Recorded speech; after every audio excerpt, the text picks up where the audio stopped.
할렐루야.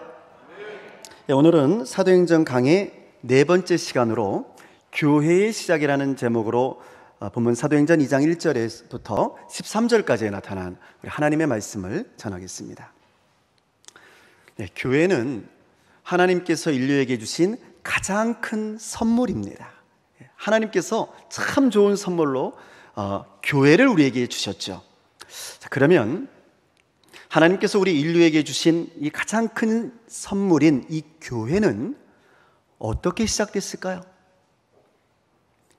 여러분 잘 아시는 것처럼 원래 교회란 어떤 이런 건물을 말한다기보다는 예수 믿는 사람들의 모임을 말하는 거죠.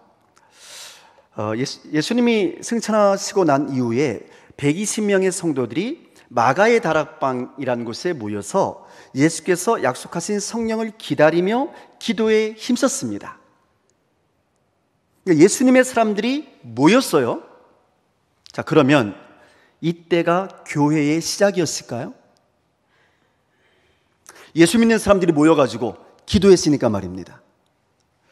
그러나 이때를 교회의 시작이라고 말하는 성서학자는 한 사람도 없습니다. 아직까지 교회가 아니라고 말해요. 사실 우리 모두는 교회의 시작은 오순절 이 마가의 다락방에 성령께서 임했을 때부터라는 사실을 아주 잘 알고 있습니다. 할렐루야? 맞습니까? 네, 오순절 마가의 다락방에 성령이 임했을 때부터, 그때부터가 교회라고 말해요.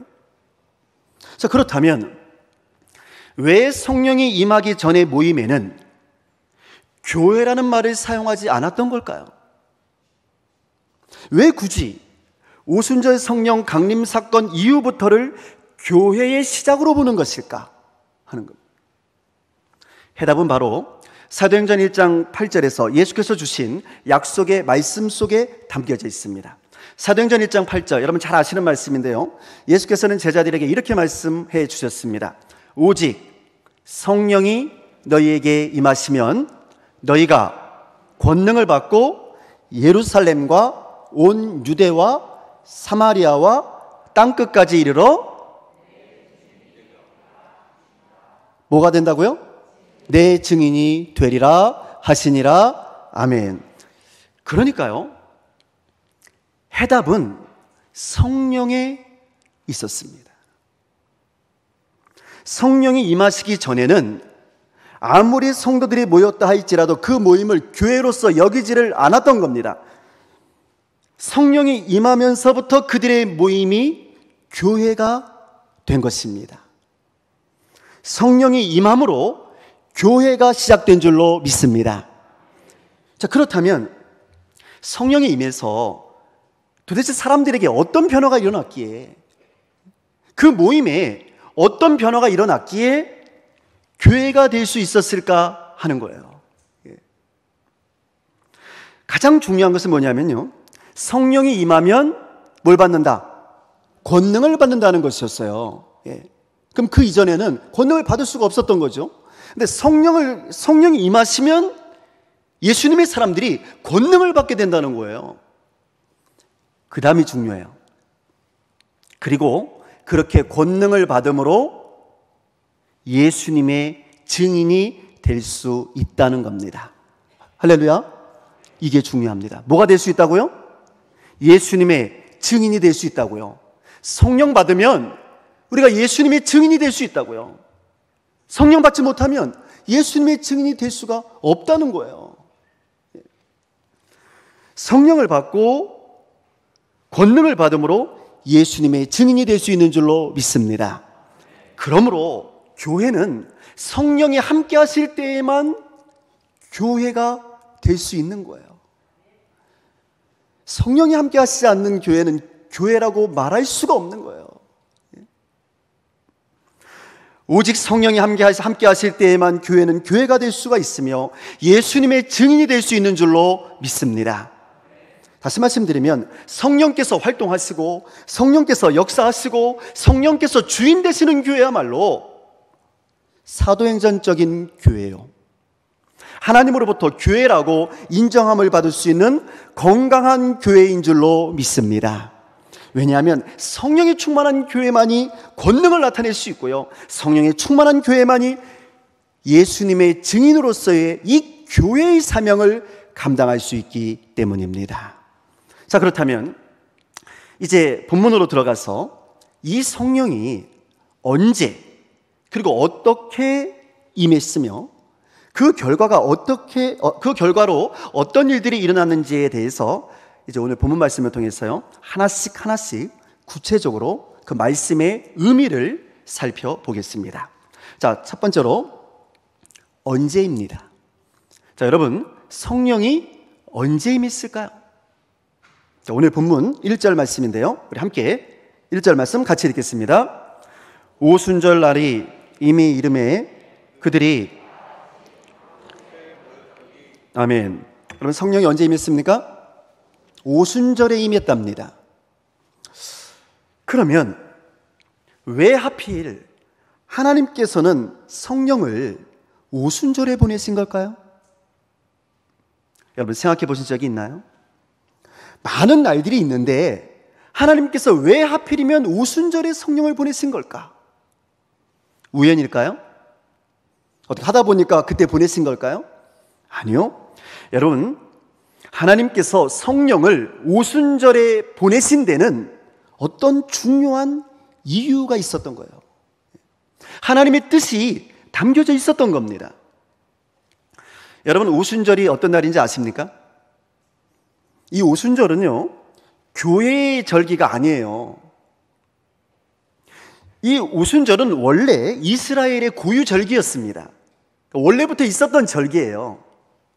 구약시대에 이스라엘 백성들은 처음 익은 열매를 드림으로써 이 오순절을 지켰습니다.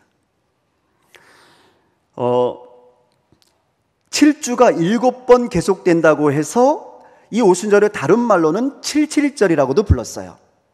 그리고 또 다른 말로는 맥추절이라고도 불렀고요, 처음 익은 열매를 드렸다고 해서 초실절이라고도 불렀어요. 이것이 오순절입니다.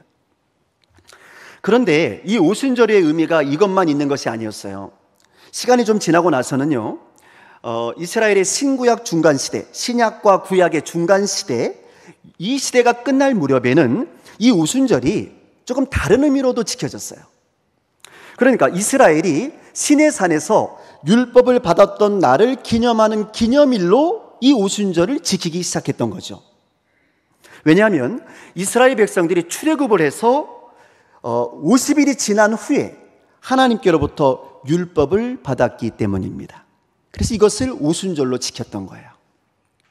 그러면 오순절에는 추수에 대한 감사, 하나님께서 내게 주신 처음 익은 열매에 대한 감사가 담겨져 있었고요, 또한 하나님께로부터 하나님의 법, 율법을 처음 받은 날이라는 두 가지 의미가 담겨져 있었던 거죠. 그런데 바로 그날에 성령이 임한 거예요.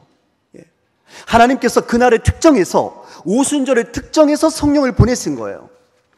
그리고 바로 그날에 3,000명이라고 하는 영혼이 예수를 구주로 영접하는 역사가 일어나게 됐던 겁니다. 따라서 오순절의 이 성령 강림 사건은 그냥 우연히 이루어진 사건이 아니었습니다. 그날은 하나님의 계획 속에 하나님이 정하신 이 오순절이라고 하는 그 의미를 담아서 하나님의 때에 이루어진 날이었습니다. 하나님께서 보내신 성령이라고 하는 새로운 법이 시작된 날이었고요, 동시에 이제는 곡식이 아니라 수많은 영혼을 기쁨으로 추수한 구원의 날이 되었던 것입니다.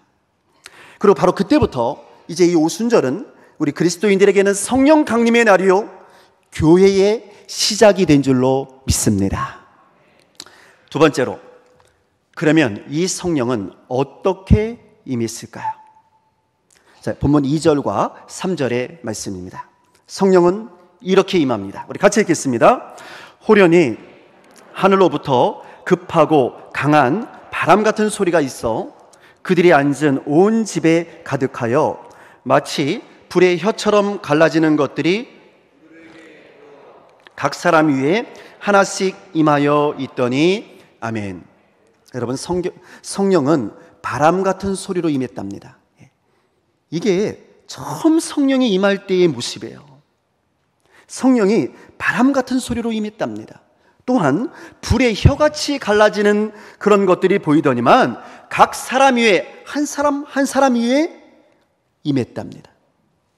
그러니까 우리의 이성으로는, 우리의 상식으로는 이해할 수 없는 신적인 권위로 성령께서 각 사람에게 임한 겁니다. 여러분, 세상 사람들은요, 자신들이 이해할 수 있는 것들만을 믿으려고 합니다. 그러니까 느끼고 만져지고 볼 수 있는 것들만을 믿으려고 합니다. 그러나 성경은 합리적이고 과학적인 일들만을 말하지 않습니다. 때로는 신비하고 초월적이고 기적 같은 일들을 말하기도 합니다. 성령은 하나님의 영이거든요. 이게 사람의 영이 아니에요. 성령은 하나님의 영입니다. 따라서 우리의 이성으로 완전히 이해할 수 있는 존재가 아닙니다. 여러분, 우리 이성으로 성령에 대해서 완전히 이해할 수 있다면 그 성령은 사람이 만든 거예요. 어떻게 피조물이 창조주의 영에 대해서 완전히 이해할 수가 있겠어요? 그거야말로 넌센스죠. 하나님의 영, 성령을 우리가 우리의 이성으로 완전히 이해할 수 없습니다.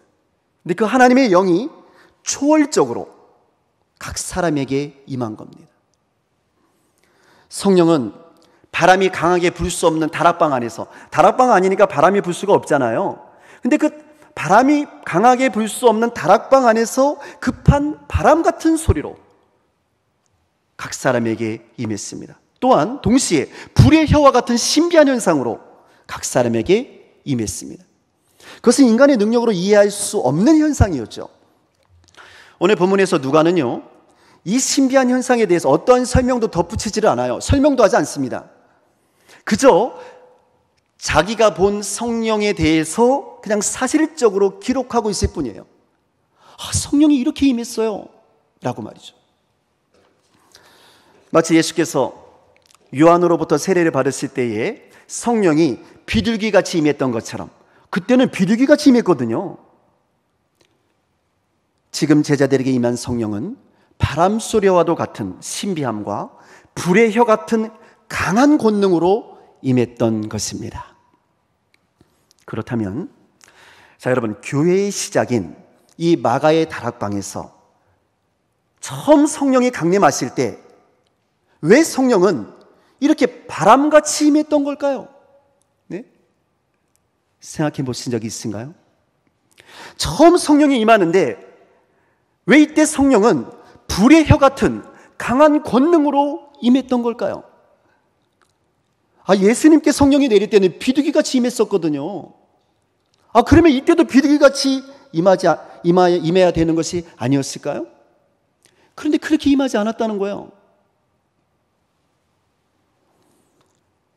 왜 교회의 시작인 마가의 다락방에서 성령은 이렇게 바람같이 또 불같이 임했던 것일까? 여러분, 여기에는 중요한 의미가 담겨져 있습니다. 첫 번째로 바람 같은 소리의 의미입니다.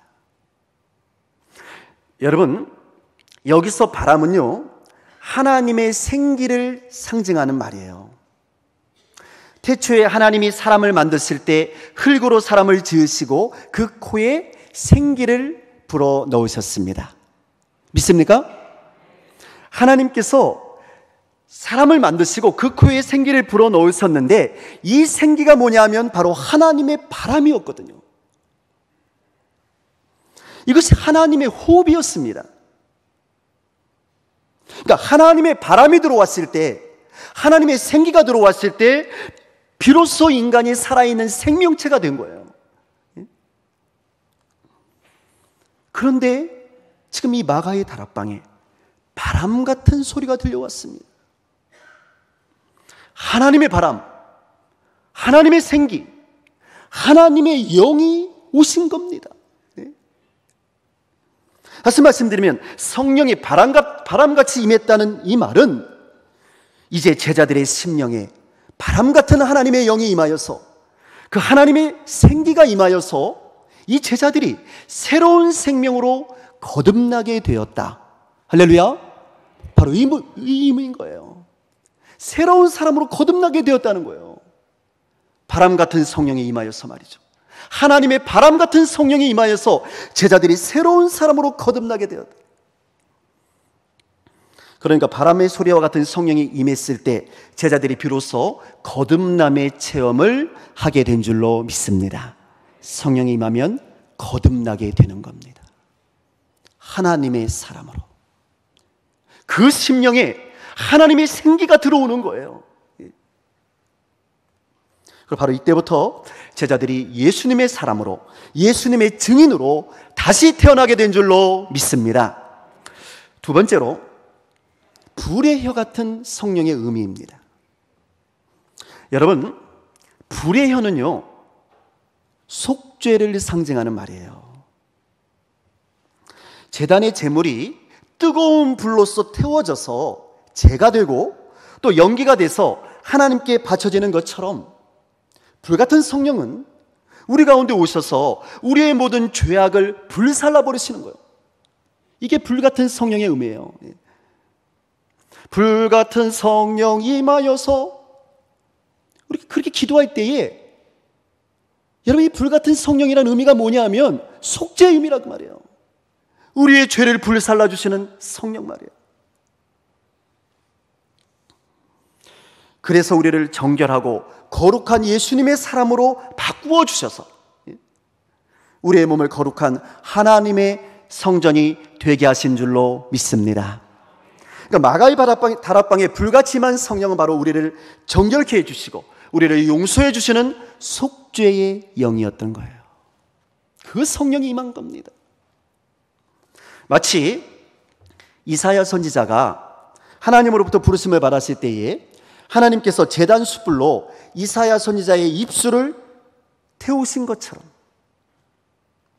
불같은 성령께서도 임하셔서 제자들의 그 죄된 몸과 마음을 깨끗이 태워버려서 정결한 예수님의 사람으로 바꾸어 주신 줄로 믿습니다. 자, 그렇다면 이렇게 오순절에 바람 같은 성령, 불 같은 성령이 임하게 되니까 여러분, 이 제자들에게 어떤 일이 일어났을까요? 어떤 은사가 가장 먼저 임했을까요? 하는 거예요.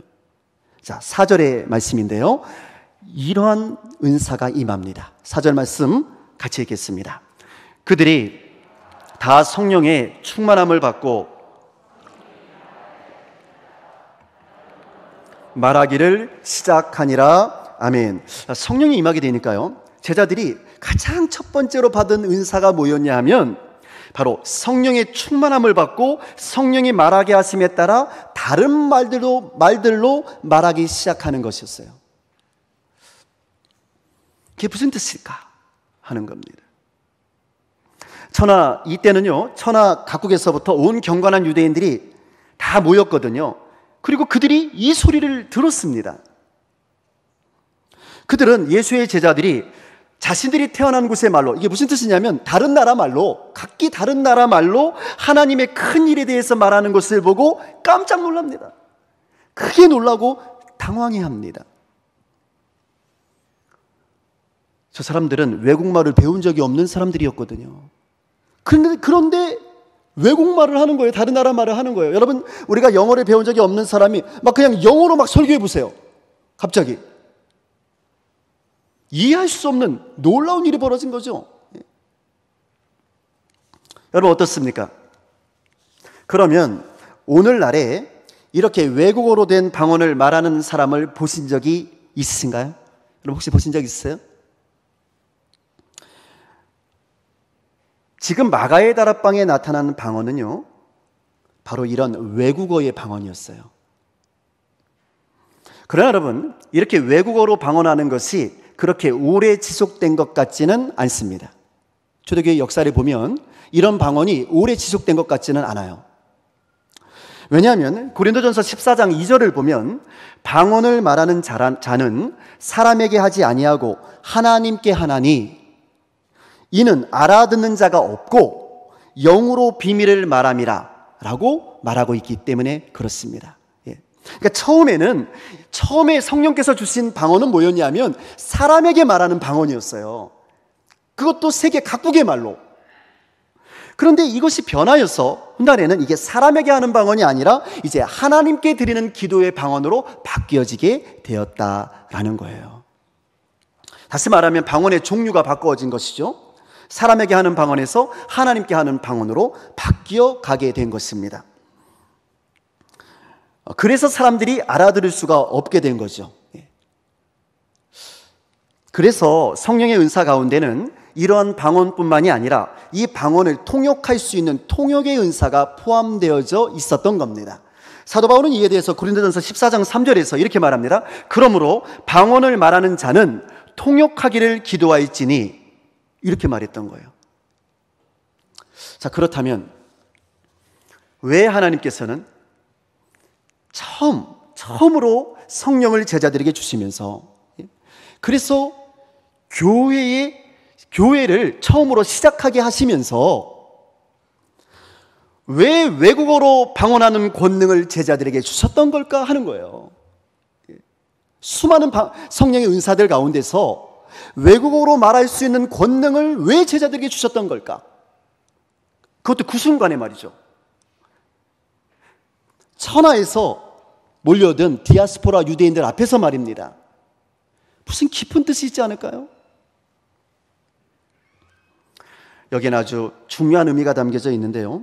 여러분, 성령이 임했을 때 외국어로 말하는 이 방언의 은사는요, 교회의 시작과 교회의 존재 목적에 대해서 말해주고 있는 겁니다. 교회가 어떻게 시작되었으며 교회의 존재 목적이 무엇인지를 이 외국어로 말하는 방언이 말해주고 있었던 거예요. 여러분, 예수께서 승천하시기 전에 제자들에게 너희에게 성령이 임하면 그러면 어떻게 된다고 말했습니까? 너희가 뭘 받고? 권능을 받고, 그 다음에는요, 예루살렘과 온 유대와 사마리아와 땅끝까지 이르러 내 증인이 되리라 라고 말씀하셨습니다. 여러분, 예루살렘만이 아니고요, 온 유대만도 아니고요, 사마리아와 땅끝까지 이르러서 내 증인이 되리라, 이렇게 말씀하셨다니까요. 그런데 오늘 본문 2장 5절을 보시면 그때에, 성령 받을 때에 경건한 유대인들이 천하 각국으로부터 와서 예루살렘에 머물러 있더니 그랬어요. 그러니까 경건한 유대인들이 지금 예루살렘에 와서 머물러 있었던 겁니다. 그런데 그들이 지금 각기 자신들이 태어난 나라의 말로 하나님의 놀라운 일들을 듣게 된 겁니다. 성령이 임하게 되니까 이런 역사가 일어나게 됐던 거예요. 다시 말씀드리면 성령이 임하자 제자들은 땅끝까지 복음을 전할 수 있는 능력, 말의 능력, 소통의 능력을 가지게 된 것입니다. 너희는 온 유대와 사마리아와 땅끝까지 이르러 내 증인이 되라는 예수님의 약속의 이 말씀이 성령에 충만한 제자들을 통하여서 외국어로 말함으로 그 징표가 나타나게 되었던 거죠. 땅끝까지 이르러서 주의 복음을 전하여라 라고 말이죠. 성령께서는 제자들에게 이렇게 외국어로 말하는 방언, 온 세상과 소통할 수 있는 언어의 일치를 주심으로 땅끝까지 이르러서 너희가 내 증인이 될 것이라고 하는 약속의 징표를 보여주신 줄로 믿습니다. 내가 너희와 함께 하리라 라고 말이죠. 여러분, 바벨탑을 기억하시죠? 바벨탑에서 어떤 일이 있었습니까? 하나님의 명령을 거역하고 하나님처럼 되려고 했던 인간의 교만함으로 인해서요, 바벨탑에서는 인간들의 언어에 혼동이 생겼어요. 언어에 혼란이 왔습니다. 말이 다 틀려지게 된 거예요. 그리고 그 언어의 혼란으로 인해서 그들은 더 이상 바벨탑을 짓지 못하게 되었고요, 사람들은 각국으로 뿔뿔이 흩어지게 되었습니다. 언어의 혼란, 이것이 바로 바벨탑의 사건이 아닙니까? 그런데요, 성령이 임하게 되니까 이 흐트러진 언어에 다시 일치가 왔다는 거예요. 여러분, 지금 성경은 이것을 말하고 있는 겁니다.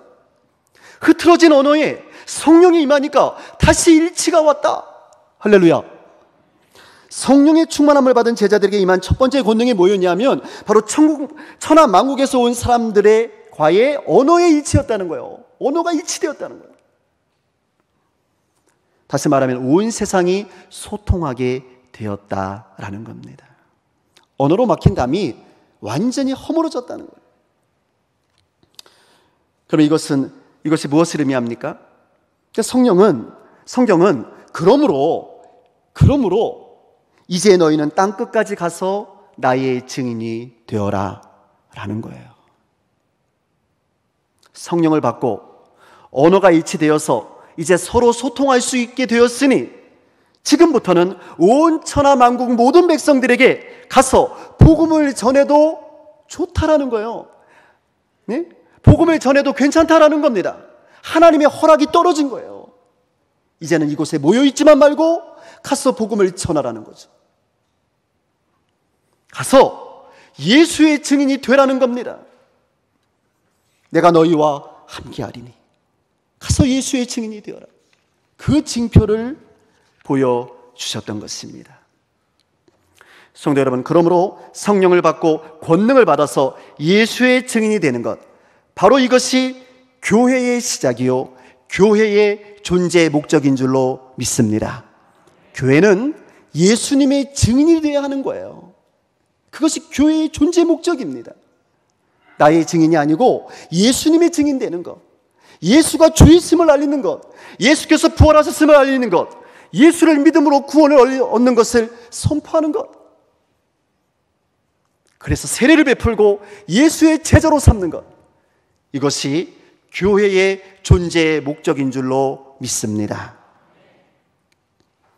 이제 말씀을 마치면서요, 오늘의 본문 말씀 가운데서 우리가 눈여겨봐야 할 사람들이 있습니다. 그 사람들은 13절의 사람들인데요, 13절 말씀 우리 함께 같이 읽겠습니다. 13절. 또 어떤 이들은 조롱하여 이르되 그들이 새 술에 취하였다 하더라. 여러분, 그곳에 모인 대다수의 사람들이요, 성령의 임하심을 보면서 그 신비한 역사에 감동하고 그 신비한 역사에 대해서 놀라워하고 있을 때, 문제는 그곳에 예수님의 제자들을 비웃고 조롱하는 사람들도 있었다는 거예요. 많은 사람들이 하나님의 권능이 임하는 것을 보고 놀라워하고 있는데 그들은 오히려 예수의 제자들을 비웃고 조롱하고 있었다고 말이에요. 제자들이 새 술에 취했다고 말이죠. 아, 저 사람들 지금 술 마셔서 취해서 저러는 거구나 라고 말이죠. 말도 안 되는 조롱하고 있어요. 여러분, 술에 취했는데 외국어로 말합니까? 그런데 그렇게 하고 있었다고 말이에요. 이렇게 똑같은 일을 보고 똑같이 복음을 들어도 부정적으로 보는 사람들에게는 이 복음이 들어가기가 참으로 어렵습니다. 그러므로 여러분, 복음을 전하다가 예수의 이름으로 성령 충만해서 복음을 전하다가 이렇게 부정적인 사람들, 우리를 조롱하는 사람을 만난다 할지라도 두려워하지 마시기 바랍니다. 이미 교회의 시작부터 교회를 향하여, 성도를 향하여 냉소적이고 아주 부정적인 사람들은 언제나 존재했었거든요. 우리만 그런 게 아니에요. 처음부터 그랬어요. 교회의 시작부터 그랬다 그 말이에요. 그러나 그러한 장애물이 있었음에도 불구하고 성령 충만한 초대교회는 성령님의 인도하심에 따라 담대히 온 세상에 복음을 증거하였고, 교회는 예수의 증인이 되어서 하나님의 말씀 가운데 든든히 성장한 줄로 믿습니다. 사랑하는 성도 여러분, 지난 108년의 역사 가운데, 우리 교회의 역사 가운데 우리 강진읍 교회에도 수많은 장애물들이 있었습니다.